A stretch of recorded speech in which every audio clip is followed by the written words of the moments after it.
Hi, and welcome to Working the Yard with Will. And so, back out here near the chipping green, and the grass is coming in really good, but it looks like I'm gonna have to do a little bit.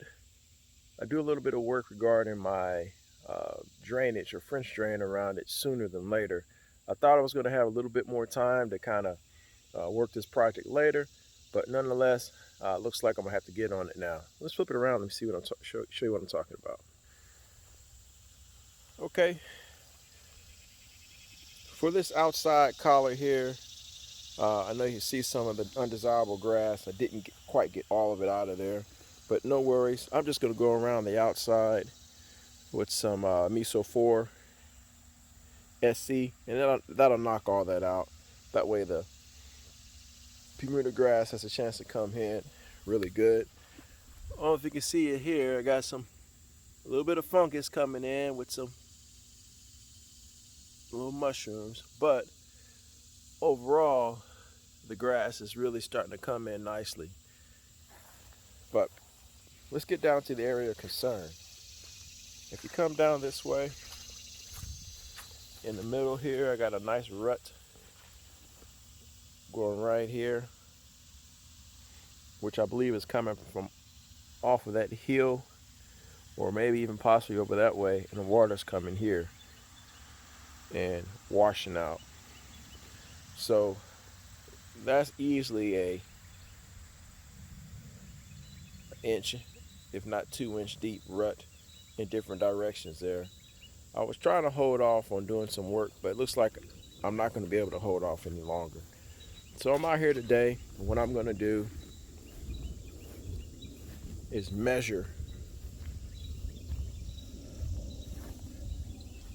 probably measure from the middle of the green and work my way around that side of the green.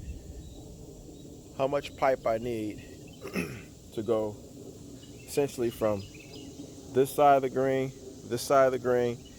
and all the way around to this side of the green. How much pipe I need to create a little drain.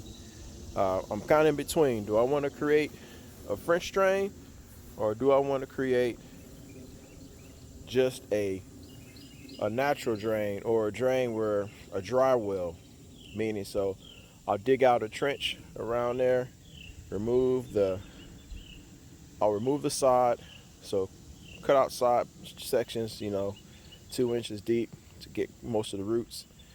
Cut out a trench 4 inches wide, maybe 6 at the most, and go down about 4 inches, 6 at the most, and then fill that up with about 4 inches worth of gravel and put the sod back on top. That way, as the water comes off of the hill over here in that area, it falls into that trench and works its way down, around, and away from the chipping green. So that's my project for today. I think I'm gonna grab some cucumbers as well. So thank you, and stay tuned for Working the Yard with Will.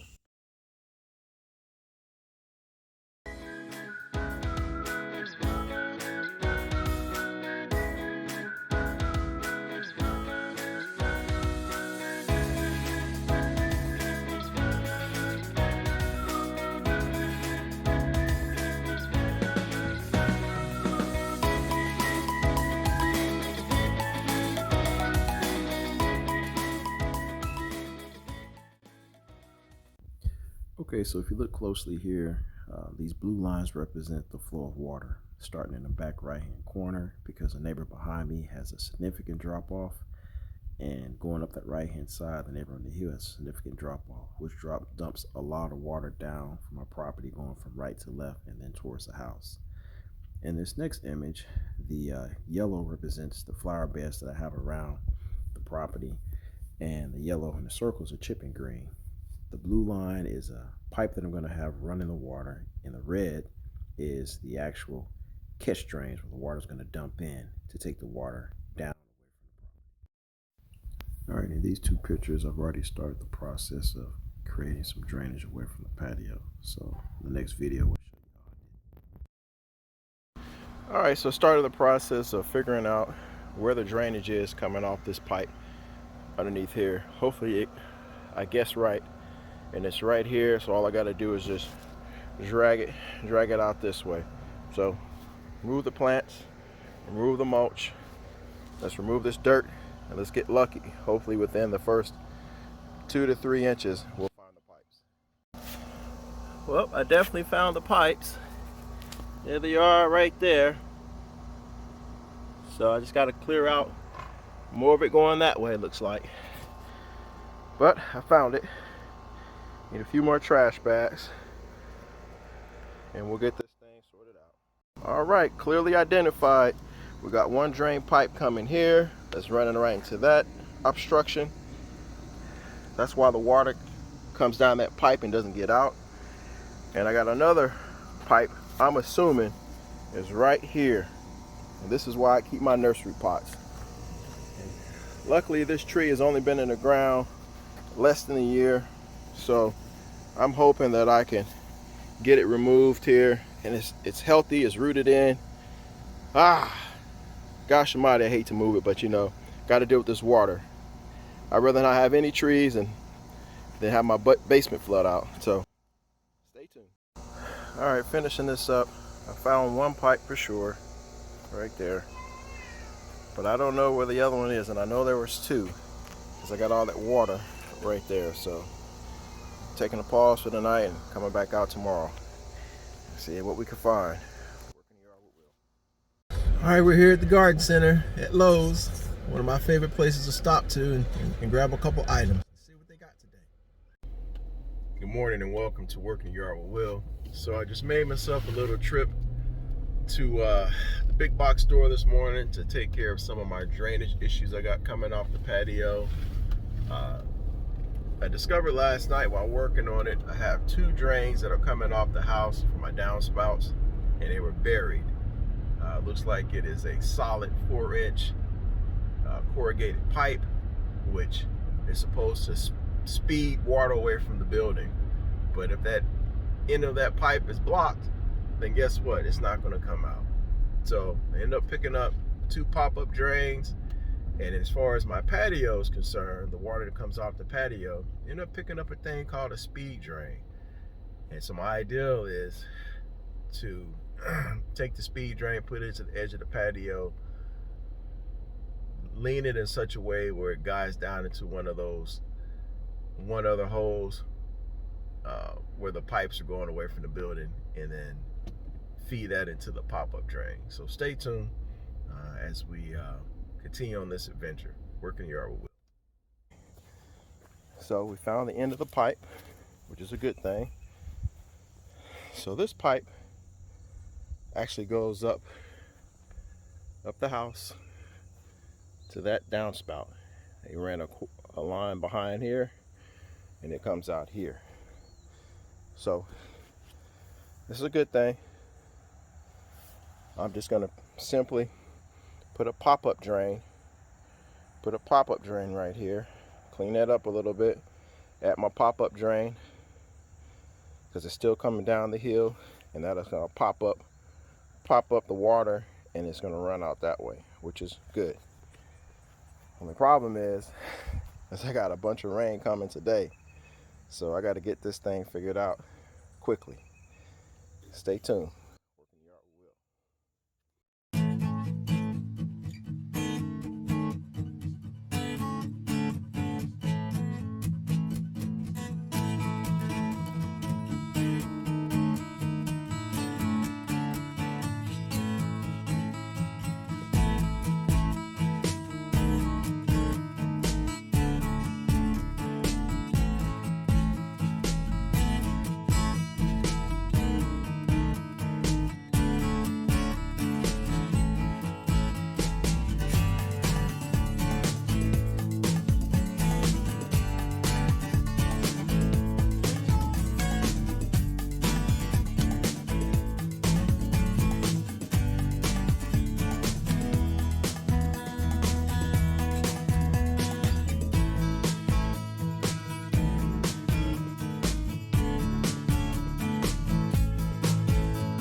All right, we're taking a break right now.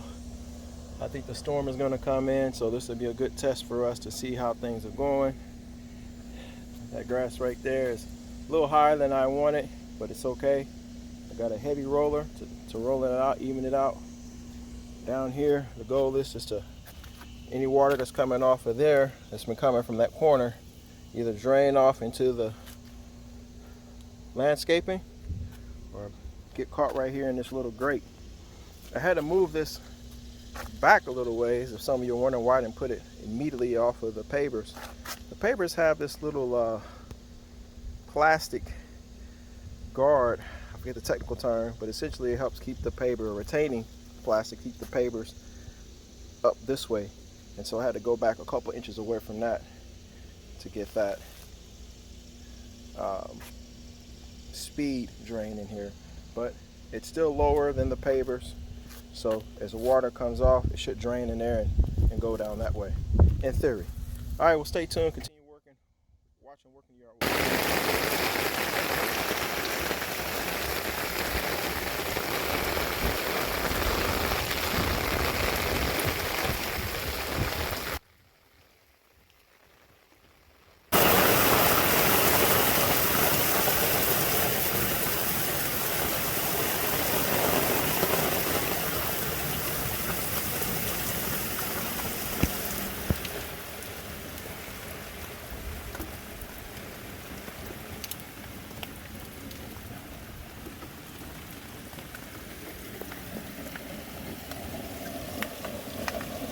Well, one thing for sure, all this water that's coming off the patio should not be coming off the patio. So let's see if we can follow it back, see where it's coming from. It's like it's coming from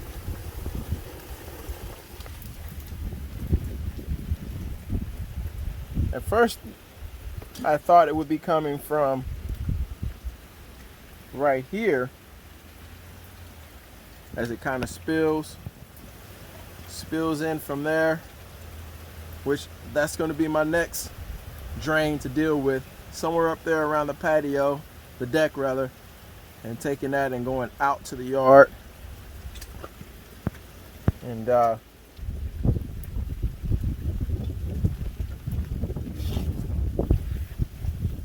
it's not coming down these steps. And I can hear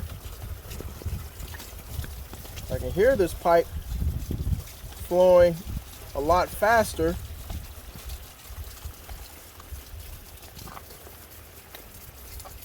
Which is coming through here,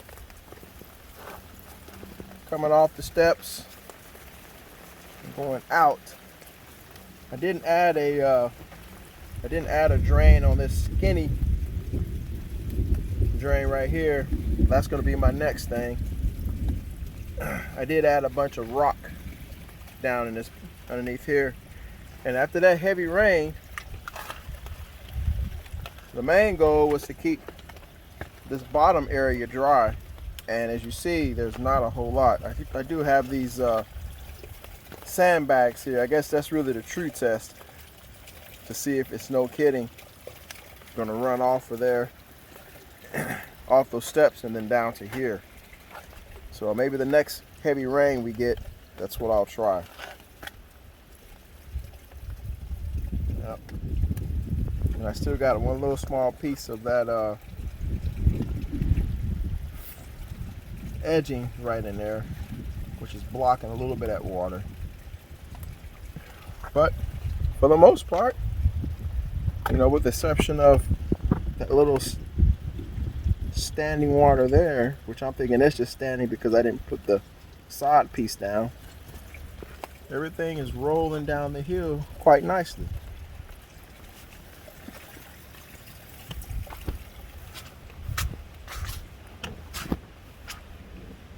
Let's take a walk up the hill. You can see that's where my path goes for drainage. Let's take a walk up the hill and see what I got to deal with up here. I got to deal with all this water. Look at that water. creating a little trench.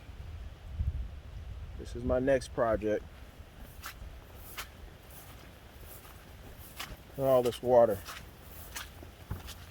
Just follow it back up and see where it originates from. Working out the mulch, blowing out the mulch. Look at that. Look at that water. Blowing out the mulch. Where is all this water coming from?